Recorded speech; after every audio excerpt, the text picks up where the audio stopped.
Shalom, 8 de agosto do ano de 2022, 11 de Ave do ano 5782, é a tarde com a Torá, trazendo a Parashá semanal, e nós estamos aqui para vermos a visão do profeta, o profeta Yeshayahu, o profeta Isaías, a visão do terceiro templo, os dias de Mashiach, a redenção, a consolação, né, que o Eterno tem para o seu povo, e automaticamente as nações são agraciadas pelo favor de Hashem em benefício do povo judeu, que se estende para as nações.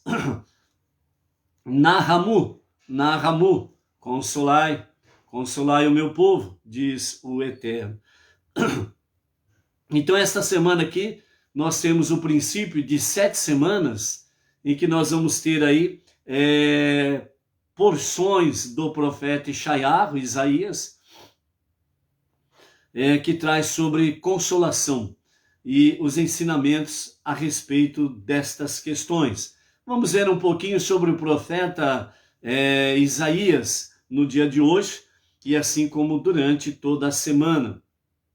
Bem como nas próximas sete semanas, nós teremos aí as porções, né, referente ao profeta Isaías, né, sobre consolai o meu povo, diz o Eterno, ok? Então, as 7 porções que nós teremos aí durante as próximas semanas. Esta semana aqui nós estaremos no capítulo 40 do profeta Isaías. Na semana seguinte, capítulo 49 até o capítulo 51. Na semana subsequente, nós teremos o capítulo 54 e o 55. Na quarta semana, nós teremos aí os capítulos 51 ao 52. Na quinta semana, teremos o capítulo 54, do verso 1 a 10. Na sexta semana teremos o capítulo 60, do verso 1 ao 22, e na sétima semana, finalizando as 7 semanas, sobre a visão consolação, terceiro templo, dias de Mashiach. Na sétima semana teremos aí o capítulo 61 a partir do verso 10 até o capítulo 63, verso 9, fechando as 7 semanas, e automaticamente, com o encerramento, nós estaremos em Rosh Hashanah, o ano novo judaico, 5783. Então temos aí 7 porções, 7 haftarot do profeta Isaías sobre consolai o meu povo, e nós estaremos aí durante as 7 semanas comentando estas passagens majestosas que nós temos aí pela frente, ok? O nosso Shalom de hoje vai para a Vilma Maria, lá do Rio de Janeiro, o Kleber Santos, lá de São Paulo, capital. Temos aí hoje um aniversariante, o nosso querido sobrinho Caio César, né, Marmol Pereira, né, o filho da minha irmã, a Maria Cristina Marmol, e irmão, né, das gêmeas Ana Luísa, Ana Carolina. Então, ao Caio, né, nosso Mazal Tov, muitas felicidades, que Deus abençoe, proteja, dê saúde, vigor, né, dê sucesso nos seus empreendimentos, e que realmente Deus venha responder rapidamente às suas preces. Então, ao Caio Marmol Silva, o nosso Mazal Tov, com todas as sortes de bênção da parte do Altíssimo. E também o nosso Shalom vai para a Urbana Cruz Lopes. Ela mora na cidade de Tula de Allende, no México, né? Tula de Allende, no México, né? Então, Urbana Cruz Lopes e toda a sua família, o nosso Shalom, ok? Estamos aí com a Luciana Rodrigues, de Marília, o Luiz Ribeiro, Itaquera Grande, São Paulo, Baruch Hashem. Então, entrando, amados, na nossa questão do profeta Isaías, vamos ver algumas coisas aqui com referência ao nosso profeta, para nós termos aí a visão, o que temos pela frente aí nessas próximas 7 semanas, ok? Então, com a questão de Tisha B'Av, o 9º dia de Av, nós temos aí Isaías 1:1, onde fala a visão do profeta, com referência a Yehudá e Yerushalayim. E nesse sentido, nós temos aí Razom, né, que fala sobre visão, que é a primeira palavra do livro do profeta, né? E depois nós temos aí, principalmente a partir do versículo 40 do profeta Isaías, né? Nahamu, que é conforta-nos, o povo judeu, né? É a primeira palavra, aí no caso do capítulo 40, Nahamu. E então nós temos aí dentro desses 2 capítulos, né? O primeiro e o capítulo 40, nós temos aí exatamente sobre questões sobre o Shabbatot, bem como também exortação e ao mesmo tempo consolo para com a vida, no sentido do serviço a Hashem.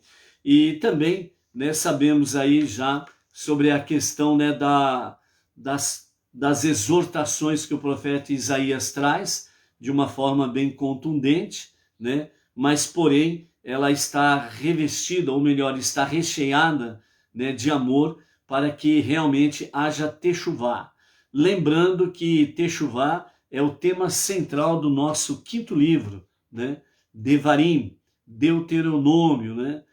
A tradução literal é palavras, Devarim, palavras. Então, Yeshayahu, ele é filho de Amós, um membro da família real nos seus dias.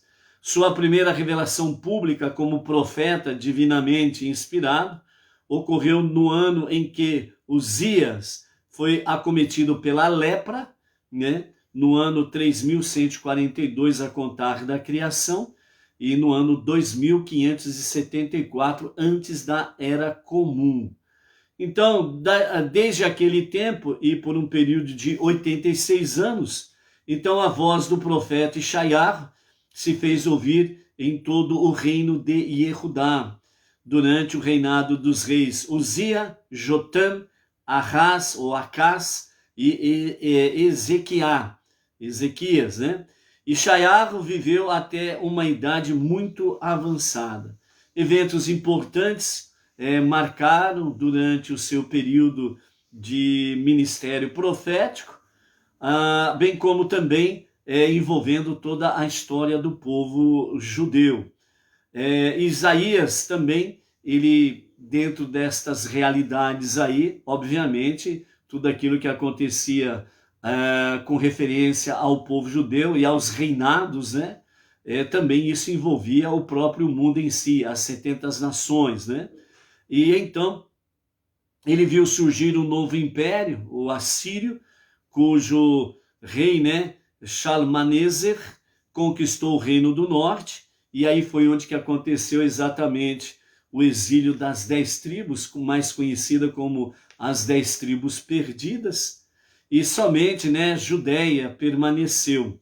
E esse foi o último baluarte da verdadeira fé no único Deus. Ou seja, de fato, Yehudá foi onde que permaneceu a fé monoteísta, né? Enquanto as 10 tribos elas se perderam, e por isso é conhecido como as 10 tribos perdidas. Se Yehudá não tivesse preservado a fé monoteísta, realmente o mundo ele voltaria ao caos e ele estaria voltando ao zero absoluto. Só Deus existiria, como aconteceu antes da criação, né? O chamado zero absoluto, nada existia, só Deus existia. Então, por isso, o Deus anunciado pelos 5 primeiros livros da Bíblia, que é a base do monoteísmo, com fundamento judaico, orientação rabínica, se Judá não tivesse preservado esta fé monoteísta, realmente o mundo em si voltaria ao seu zero absoluto para começar tudo de novo, entendeu? Então, por isso que é importante nós conhecermos esta realidade. É uma realidade espiritual, é uma realidade monoteísta que está alicerçada nas Escrituras, nos primeiros 5 livros, que é a base de todo o universo. Tudo que existe no mundo visível e no mundo invisível se dá na base dos 5 primeiros livros. Sem ele, simplesmente, é por isso que durante essas 7 semanas, né, com a visão do profeta Isaías, o profeta Ishaiah, nós vamos sempre ter aquele foco, né, de forma repetitiva, mas sempre renovador. Ou seja, nada há fora dele, de Deus, o Eterno, do Criador. Ele como único Deus, único Criador e único Salvador. Nada há fora dele, nada existe fora de Deus.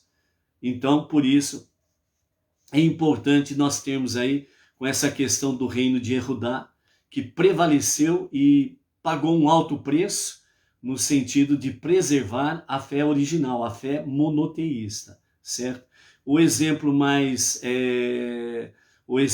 recente é o Holocausto. A descendência de Yehudá, né, dentro desse aspecto, pagou um alto preço por preservar realmente a fé monoteísta, ok? Então, essa é uma realidade.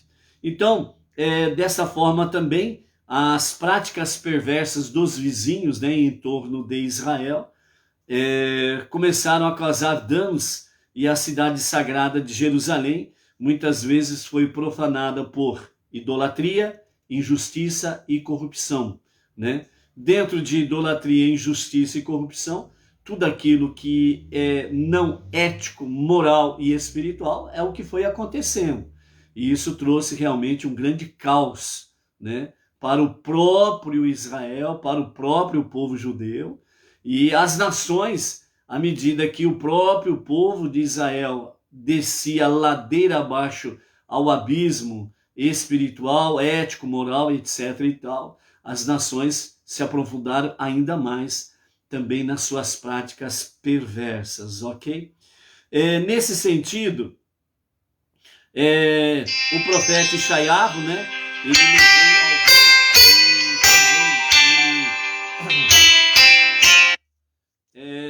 ele levou ao rei e ao povo a mensagem de Deus no tempo em que a idolatria parecia estar fincando raízes na Terra Santa.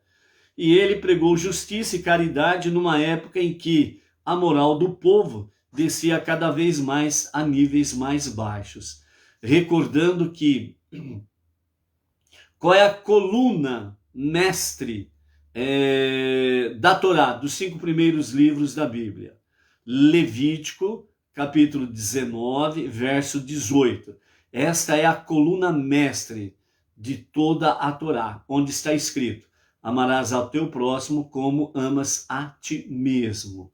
Então essa é a coluna mestre. Então faltou essa coluna mestre nesses dias do profeta Isaías, e por isso ele pregou justiça e caridade, que está dentro de Levítico, capítulo 19, verso 18. Amarás o teu próximo como ama a ti mesmo.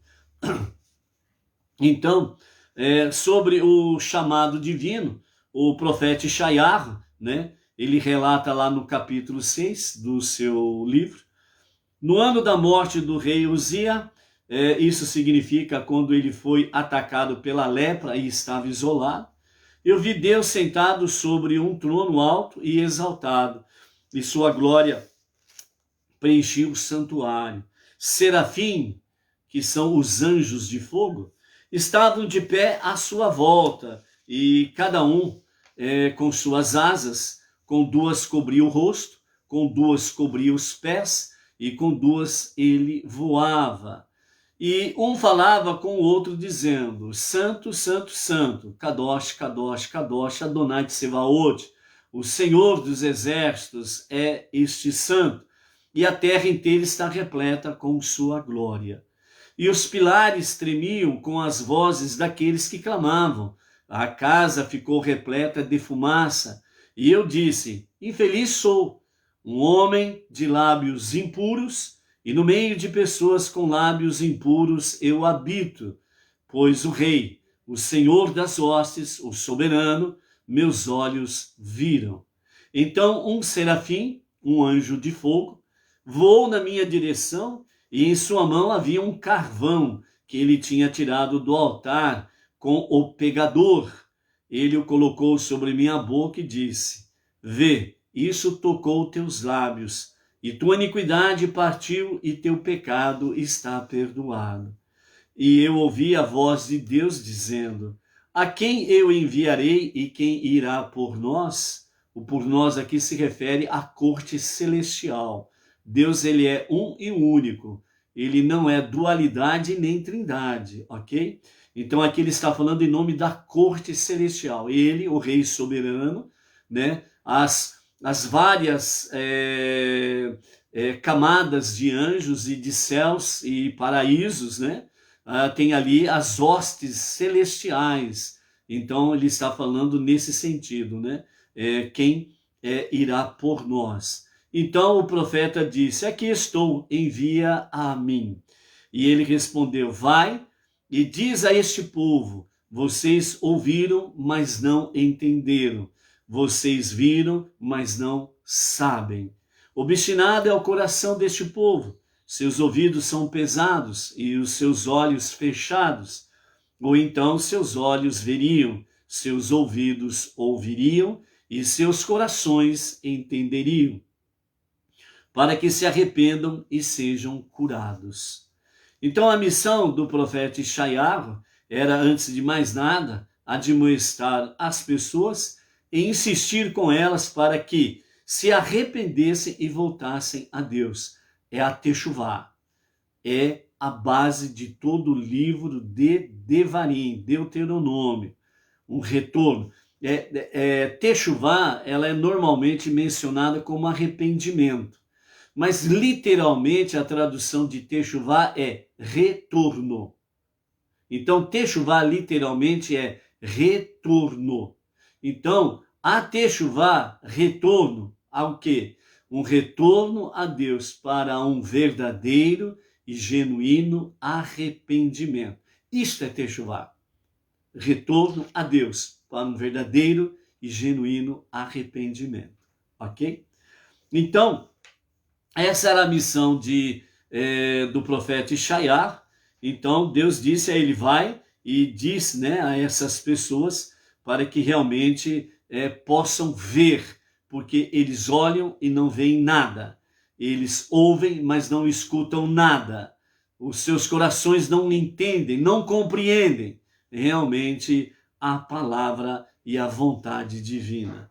Então, ele diz ao povo que Deus é seu pai e que eles são seus filhos. Ele clama aos filhos rebeldes a voltarem ao pai amoroso. Assim, já no primeiro capítulo, como já conhecemos aí, né? Razão, visão do profeta, a sua voz troveja. Ouçam, ó céus, e ouça, ó terra, pois Deus falou. Os filhos que eu nutri e criei, eles se rebelaram contra mim.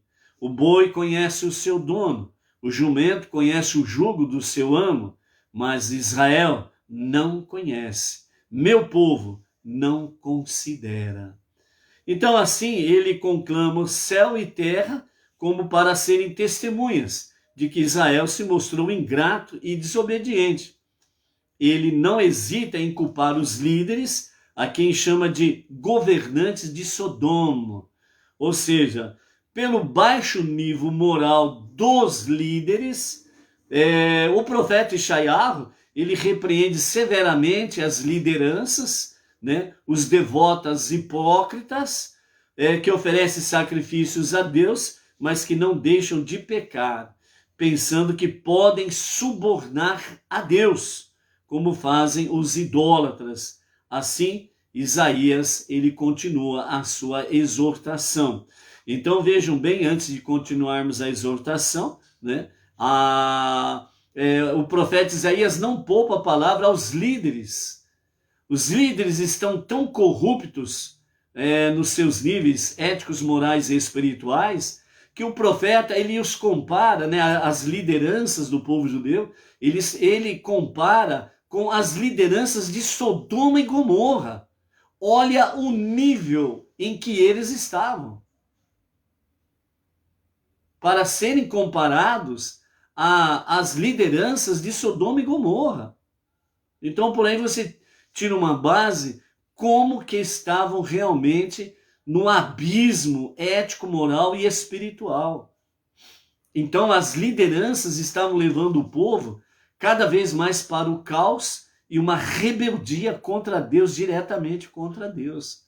A idolatria, relações proibitivas, corrupção, injustiça, falta de amor fraterno. Um pecado vai chamando outro pecado. Por isso fala ali, eles ouvem, mas não escutam. É diferente ouvir de escutar. Por exemplo, alguém fala alguma coisa para ti. Aí você fala assim, hã? Você não escutou. Você ouviu que foi dito algo, mas você não escutou. Por quê? Porque você não entendeu. Hã? É isso que fala. Então, nesse sentido, é que Deus está falando pelo profeta. Vocês precisam escutar. Isso daí lembra do quê? Tem uma prece aí, uma recitação poderosa sobre escuta, ó Israel. Baratado no reino o famoso Shema. Escuta, ó Israel, o Eterno é o nosso Deus. O Eterno é um. Então, o Shema, ele em si, ele está dizendo, escuta. É diferente de ouvir. Porque escutar significa que você compreende o que lhe foi dito. Você discerne o que lhe foi dito. E aí então vai para o processo intelectual. Aí entra então a força da alma divina. Para poder realmente esmiuçar o que escutou. Vai compreender, vai esmiuçar isso daí e vai descer ao coração. Porque o intelecto, a mente e o coração, né, a razão e a emoção precisam andar juntos. Você não pode ser metódico, frio. E você não pode ser fervoroso sem o intelecto. Porque no desequilíbrio, emoção e razão, só vai dar caca, como diz o outro. Por isso precisa andar em equilíbrio. São o intelecto e o coração são dois irmãos gêmeos, idênticos. Um não sobrevive sem o outro. Se houver desequilíbrio, o caos é real. Ou a pessoa fica muito fria, isolada, ou então ela fica muito fervente e aí dá zebra também do mesmo jeito. Entendeu? Então, por isso daí. E é o que estava acontecendo com as lideranças nos dias do profeta Ishaiahu. Para ele comparar as lideranças de Sodoma e Gomorra, aí você tira uma base sobre isso daí. Então, ouvir é uma coisa, escutar é outra coisa, muito mais profunda. Então, o profeta continuou realmente a sua exortação. Por quê? Porque as lideranças, além de fazerem, estavam levando o povo também a fazer a mesma hipocrisia deles. Ou seja, tentando subornar Deus. Vejam a capacidade que chegaram, achando que Deus poderia ser subornado. Que jeito? Eles praticavam o serviço religioso, eles faziam as suas oferendas a Deus, mas quando saía da presença do serviço, eles voltavam para a sua vida pessoal, particular, aí eles praticavam tudo que não prestava, tanto do campo ético, moral e espiritual. Então eles achavam que eles praticando todas as abominações da idolatria relações proibitivas, injustiça, a prática do ódio contra o seu próximo, né?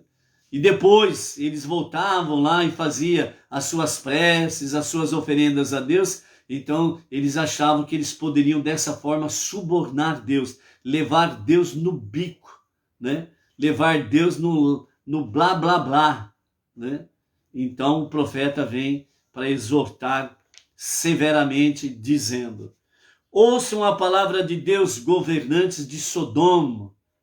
Então ele já não está chamando os governantes de Israel, os governantes de Jerusalém. Ele está chamando as lideranças de Israel de governadores de Sodoma e Gomorra. Ao nível: deem ouvidos à Torá de Deus, vocês, povo de Gomorra. Com que objetivo fazem tantos sacrifícios para mim? Eu estou sentado com as oferendas queimadas de carneiro e a gordura dos animais engordados, o sangue dos novilhos, das ovelhas e das cabras que eu não desejo. Quando vocês aparecem na minha presença, que exigiu isso de vocês, menosprezam minhas cortes? Não continuem a trazer-me presentes enganosos.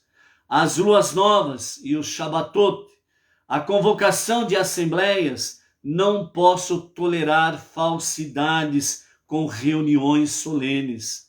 Portanto, quando vocês estenderem as mãos, eu afastarei meus olhos de vocês. Quando recitarem suas preces, não escutarei as suas preces. Suas mãos estão cheias de sangue. Lavem-se, limpem-se, afastem o mal de seus atos perante os meus olhos. Parem de fazer o mal. Aprendam a fazer o bem. Busquem justiça. Ajudem os oprimidos. Façam justiça para os órfãos. Supliquem pelas viúvas. O profeta então chama as pessoas à razão. Diz a todos que Deus está pronto a perdoá-los se retornarem a Ele, Techuvá. E os adverte de que a sua desobediência levará à sua própria destruição. Venham agora e vamos raciocinar juntos, diz Deus. Embora os seus pecados sejam vermelhos como a escarlate, eles se tornarão brancos como a neve. Embora sejam vermelhos como o carmim, se tornarão brancos como a lã. Se obedecerem, comerão o melhor da terra, mas se recusarem e se rebelarem, pela espada serão devorados, pois a boca de Deus falou. E Shaiava diz ao povo que se os pecadores não se arrependerem por vontade própria, Deus irá purificar a nação por meio do sofrimento. Um remanescente disciplinado e purificado sobreviverá ao julgamento que se abaterá sobre Israel e se tornará semente de uma nação sagrada e eterna. Ele descreve a purificação de maneira pela qual os metais preciosos são purificados pelo fogo, até que a sujeira seja removida. Como é de conhecimento público, né? O mais puro do ouro, o mais puro da prata, ele é purificado por várias fornalhas ardentes. São várias etapas de fornalhas ardentes para a total purificação do ouro e da prata. Então é isso que está dizendo. Ou seja, através de sofrimentos ardentes, passarão por várias etapas até que uma semente sagrada e eterna se levante. Entendeu? Então, por isso, quando você escuta aquele famoso ditado popular que o sofrimento purga a pessoa, o sofrimento purifica a pessoa, está alicerçado na palavra, está baseado na palavra. As fornalhas ardentes que purificam o ouro e a prata e os metais preciosos certo? Passam por várias fornalhas ardentes. Assim, através do profeta Ishaiahu, Deus está dizendo: se vocês não se arrependerem, techuvá, um retorno a Deus para um verdadeiro e genuíno arrependimento, então virão pela dor. É outro ditado muito usado entre as nações: quem não vem por amor, vem pela dor. O sofrimento purga a pessoa, purifica a pessoa. Estão todos esses ditados populares baseados na palavra divina. Entendeu? É isso daqui que Deus está falando através do profeta. E é o que nós vemos. Procure conhecer a história do povo judeu e você verá esta realidade. Procure ver a sua história até aqui onde você chegou. E você verá, puxa vida, um exemplo. Puxa vida, eu sofri, entre aspas, à toa, por assim dizer, porque tal coisa, tal atitude, tal palavra que eu não deveria fazer, não deveria falar, eu fiz, eu falei. E eu paguei um preço, um sofrimento, para me purificar desta má palavra, deste mau ato. Hoje eu compreendo. E então não faço mais aquilo, não falo mais aquilo. Ou seja, fomos purgados através de fornalhas ardentes e aprendemos a lição onde nós erramos ali atrás e nos corrigimos. É dentro desse escopo aí, ok?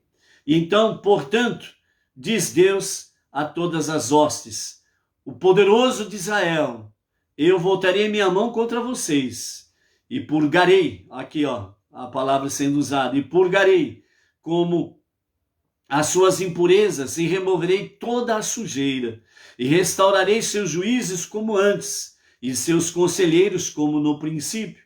Em seguida vocês serão chamados a cidade da integridade, a cidade que é fiel. Sion será redimido pela justiça e aqueles que retornarem a Deus através da integridade.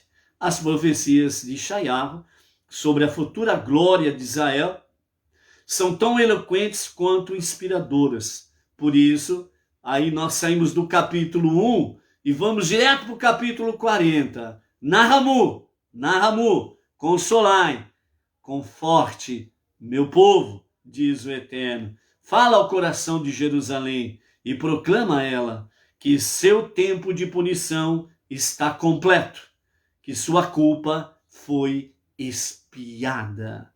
A redenção e glória de Israel trará um novo tempo, uma nova era, novos dias, quando a glória de Deus será revelada até aos olhos da carne, ou seja, todos o verão.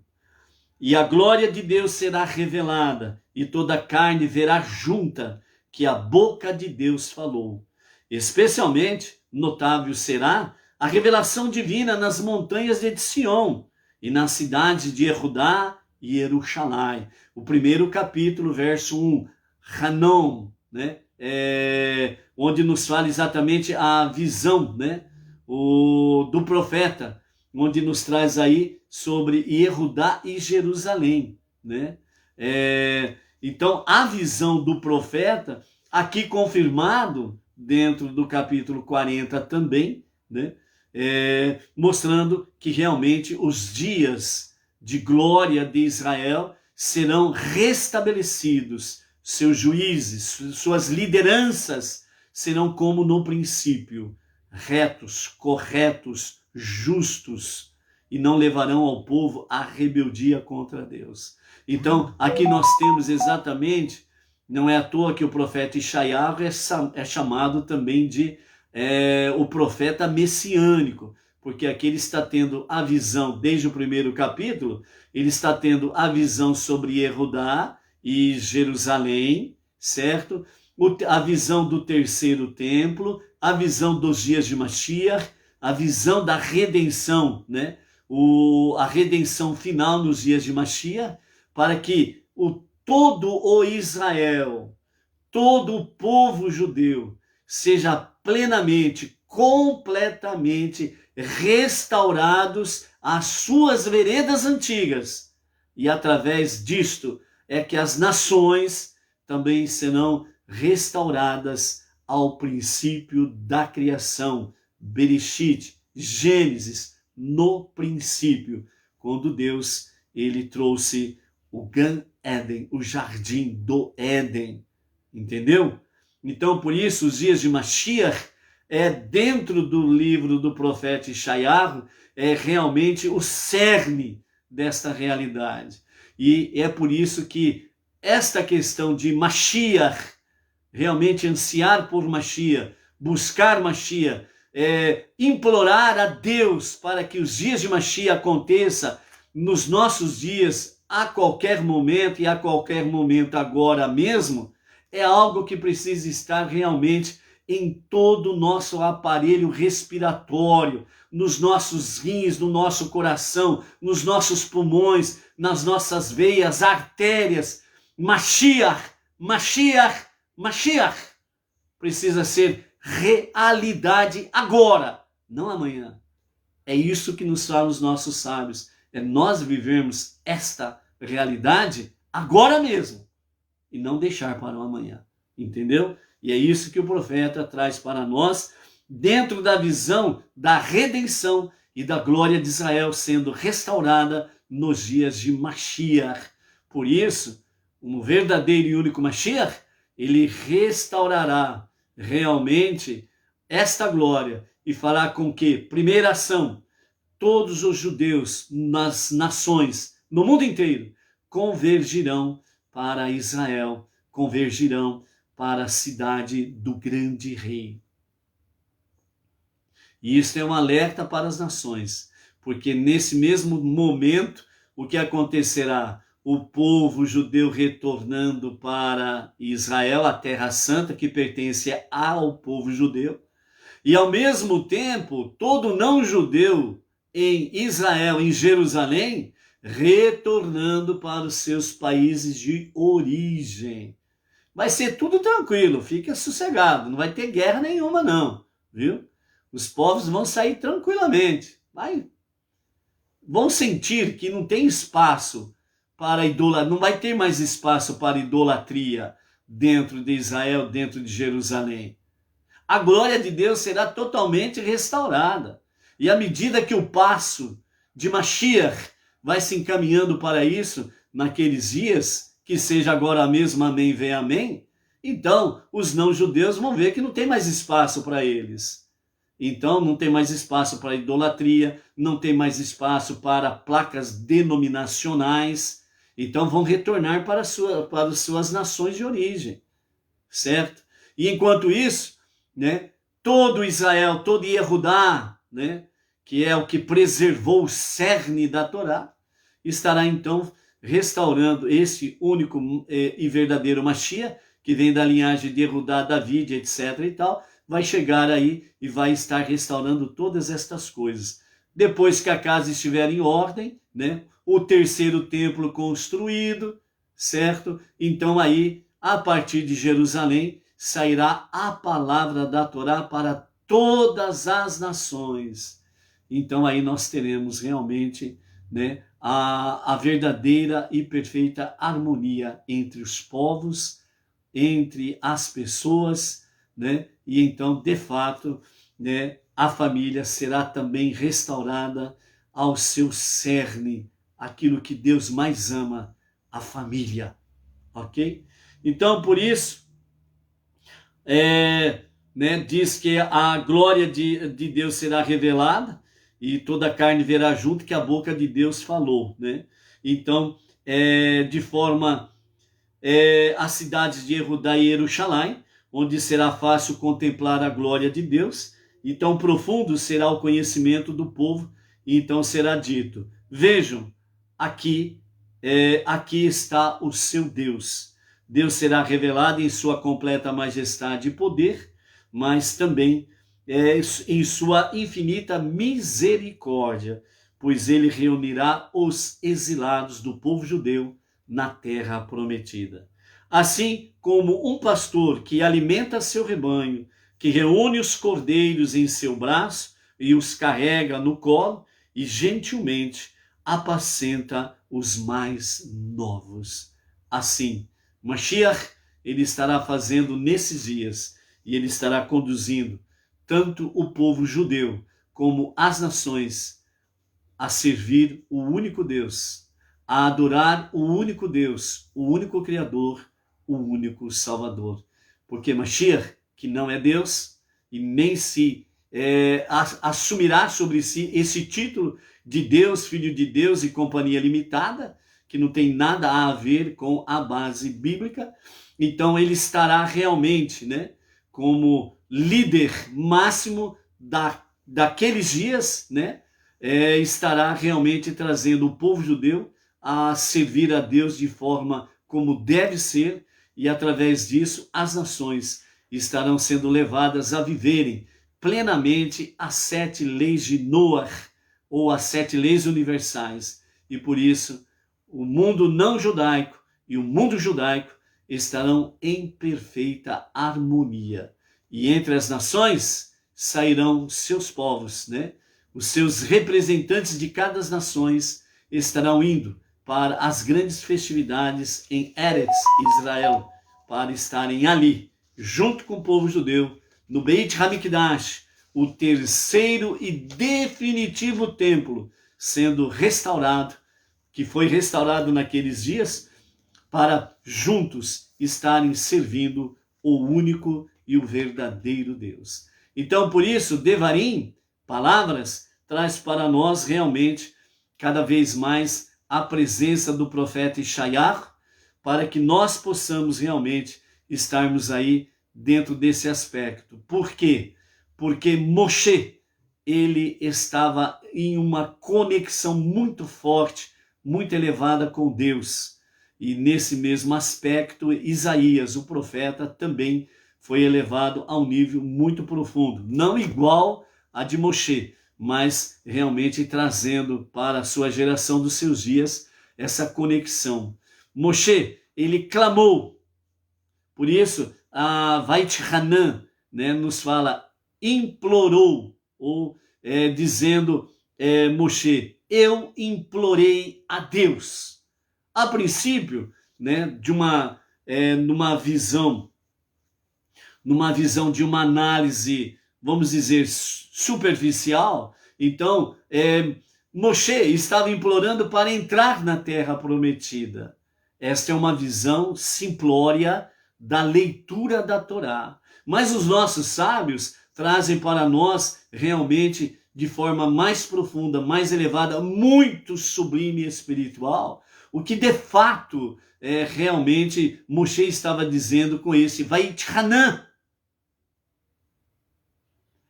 O valor numérico de Vait Hanan dá o valor numérico de 515. Então os nossos sábios dizem que no mínimo, não é o máximo, hein? No mínimo, Moshe, Vait Hanan, ele implorou a Deus 515 vezes a Deus para deixá-lo entrar na terra prometida. Depois daquele incidente, né, junto às águas de Merivá, ou as águas amargas que ficou para Moshe, porque em vez de falar com a rocha, ele bateu na rocha, certo? Então, Vait Hanan, valor numérico 515, no mínimo, Moshe clamou a Deus, implorou, Vait Hanan, 515 vezes, eu implorei para que Deus deixasse eu entrar na terra prometida. Porque exatamente por isso que vem a resposta de Deus, como falam os nossos sábios. Por isso que Deus disse para Moshe, basta, não me fale mais sobre isso. 515 vezes, né? Então, esse foi no mínimo. Então, os nossos mestres comentando sobre esse fato, né? Parece que Moshe não pediu mais. Parece que Moshe não implorou mais para Deus para entrar na terra prometida. Mas os nossos sábios dizem que Moshe, ele, de fato, ele não parou, não. E sabe por quê? Porque assim como é o mestre, é o seu aluno. Assim como é Deus, os seus filhos pegam as características do seu Pai Celestial. Deus é obstinado pelo seu povo. Deus é obstinado por aqueles que o amam. Deus é obstinado por aqueles que o buscam de todo o seu coração. Deus, no linguajar simples para entendermos, Deus move céus e terra para que o ser humano ele possa buscar a sua presença, estar com ele, porque o seu amor é incondicional, não somente pelo povo judeu, mas o seu amor é incondicional por todo ser humano, porque foi ele que gerou o ser humano. Foi ele que criou o ser humano, à sua imagem e semelhança. Entendeu? Então, dentro desse aspecto, os nossos mestres falam que Moshe, ele era, entre aspas, semelhante a Deus. Era obstinado em buscar, até alcançar o objetivo final, o alvo final.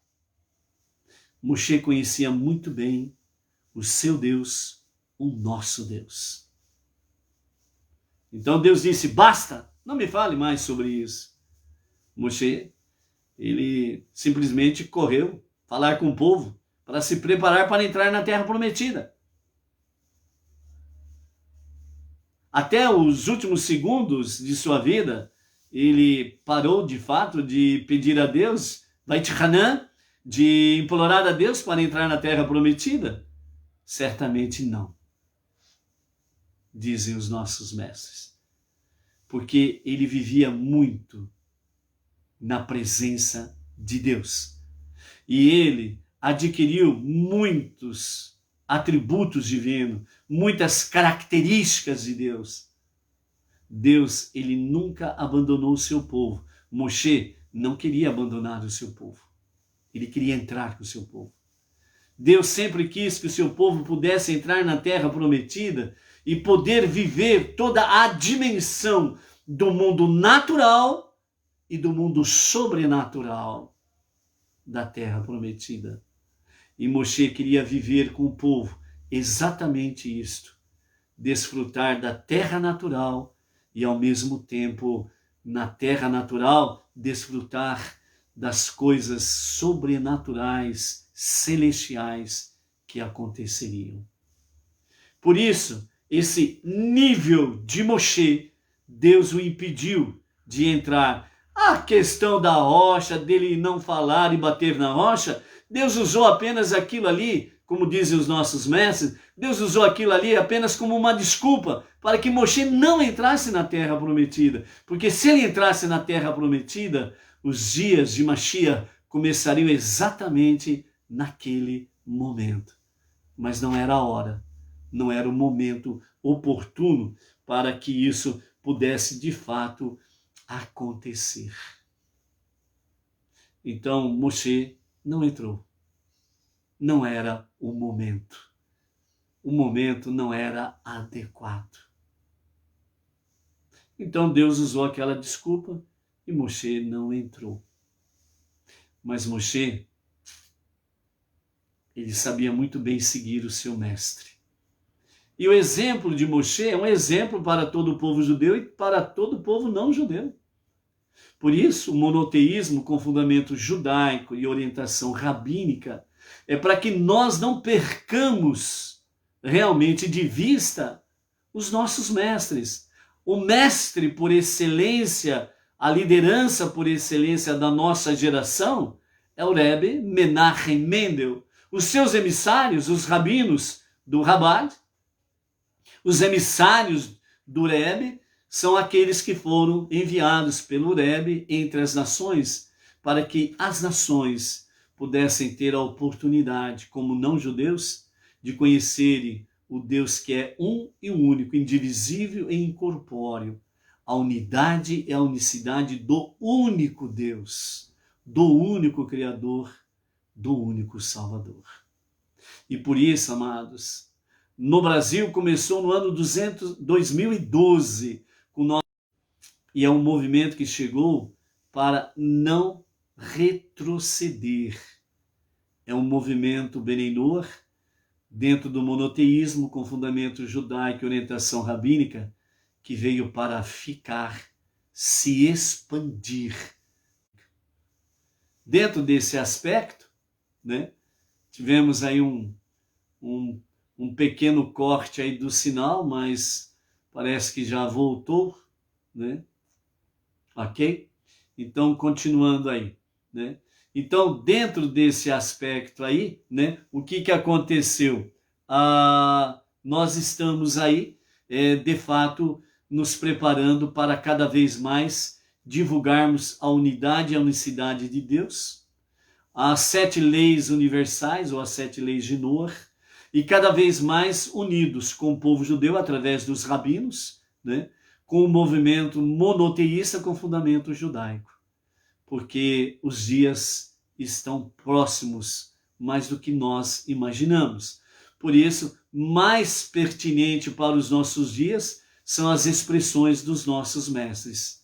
Que os dias de Mashiach sejam para o nosso tempo, para a nossa época, para os nossos dias, e que seja para agora mesmo.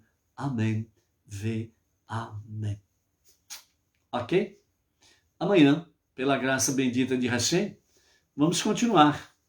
Busquemos realmente a glória de Deus. Ok? Até amanhã. Shalom, shalom.